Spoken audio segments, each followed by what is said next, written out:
எண்களுக்கு இடையே உள்ள தர்க்கவியல் தொடர்பை கொண்டு விடுபட்ட எண்ணை கண்டுபிடிக்க. இங்க கொடுக்கப்பட்டிருக்க படத்தை பாருங்க. சுத்தி இருக்கிற எண்களை வச்சு நம்ம நடுவுல இருக்கிற எண்ணை கண்டுபிடிக்கணும். நடுவுல இருக்கிற எண் சுற்றி இருக்கிற எண்களை விட கொஞ்சம் பெருசாதான் இருக்கு.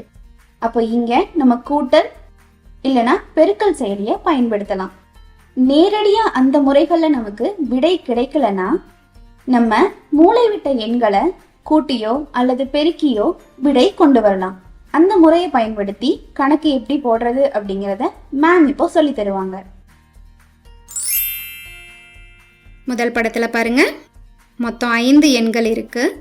சுற்றியுள்ள 4 எண்களை பயன்படுத்தி நடுவில் இருக்கக்கூடிய எண்ணை உருவாக்க முயற்சி பண்ணலாம்.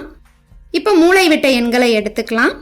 17ஓட 8 பெருக்குனா 136, 10ஓட 6 பெருக்குனா 60, இதை கூட்டுனா 196. இது ஒரு வர்க்க எண்ணா? அப்போ 196 14 ஸ்கொயர்னு எழுதலாமா? இந்த எண்ணில் அடிமானமாக இருக்கக்கூடிய 14 தான் நடுவில் எழுதியிருக்காங்க. இதே அமைப்பு இரண்டாவது படத்துக்கும் பொருந்துமானு பார்க்கலாம். 20 பெருக்கல் 10 200, 7 பெருக்கல் 8 56, இதை கூட்டுனா 256. இதை வர்க்க வடிவத்தில் எழுதுனா 16 ஸ்கொயர். அடிமானத்தை மட்டும் எடுத்து நடுவில் எழுதினா 16. சரியா அமைஞ்சிருக்கா? இதே அமைப்பை மூன்றாவது படத்துக்கும் பயன்படுத்துங்க.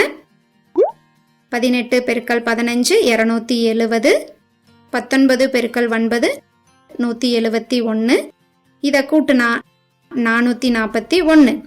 இதை வர்க்க வடிவத்தில் எழுதினா 21 ஸ்கொயர். அதோட அடிமானத்தை மட்டும் எடுத்து நடுவில் எழுதினா 21. சரியான பதில் ஆப்ஷன் ஏ 21.